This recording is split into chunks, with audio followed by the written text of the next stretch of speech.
What is up, guys? Welcome back to the channel. So today is kind of a special episode because I think that for the most part I've gotten caught up on a lot of what I've been doing, and so now we're going to start to make progress at the same time I'm putting out these videos. So the last couple of videos, content I kind of put together as I was making progress, as I'm moving through things. Hopefully you can hear me today. It's super windy here. I've had nothing but bad luck with the weather. It's usually really nice here. I'm in Eastern Washington. It's usually sunny, it's dry, easy to work.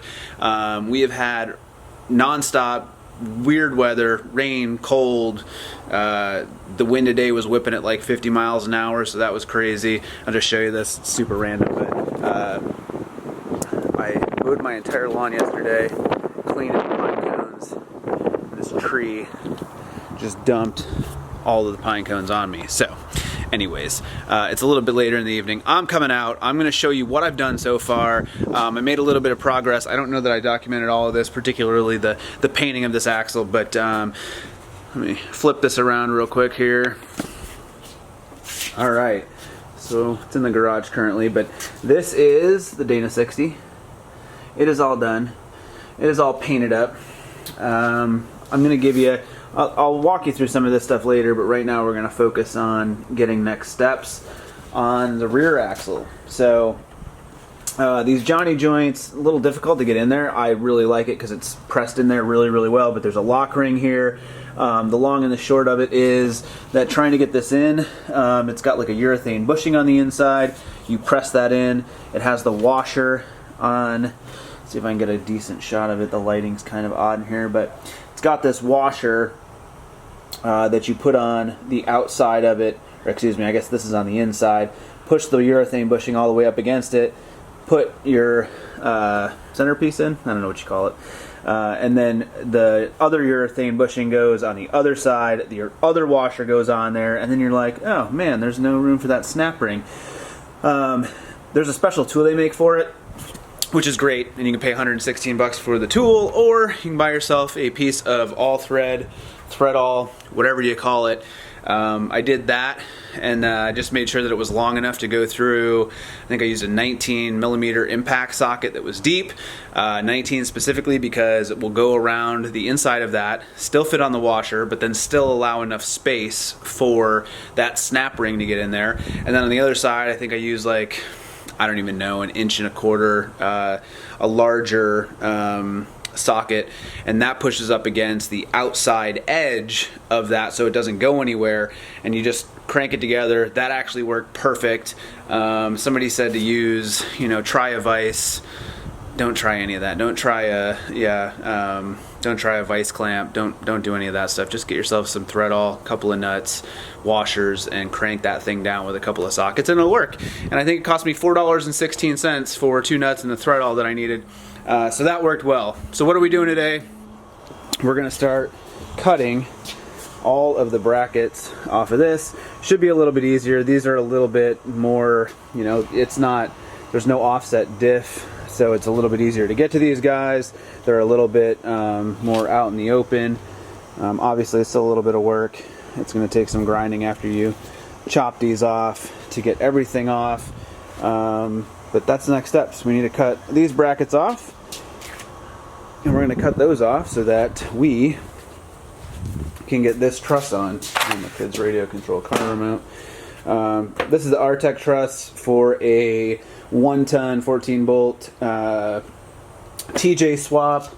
We have the rest of the brackets down here.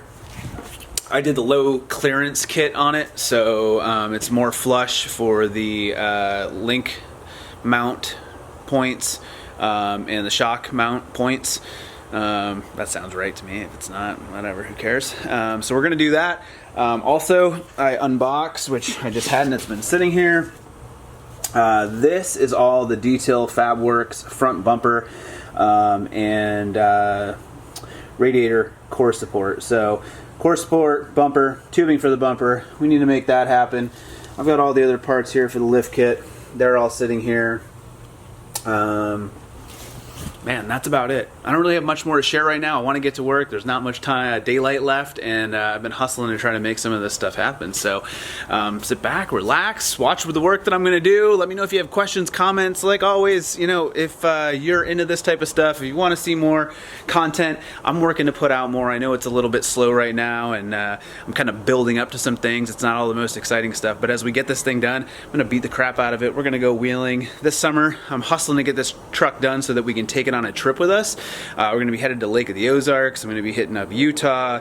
That's happening no matter what. Whether or not this Jeep makes it with us depends on how much work I get done. So that's why I'm in the grind mode right now. I'm juggling jobs and family and all the other stuff that I got going on while trying to make this 1-ton WJ a reality. So like I said, stick with me. Really appreciate your support. It means a lot to me.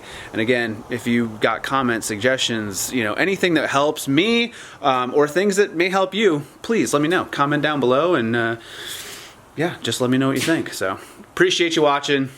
Hang in there. Let's see what we can get done tonight.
Alright, so I'm going to call it a wrap for tonight.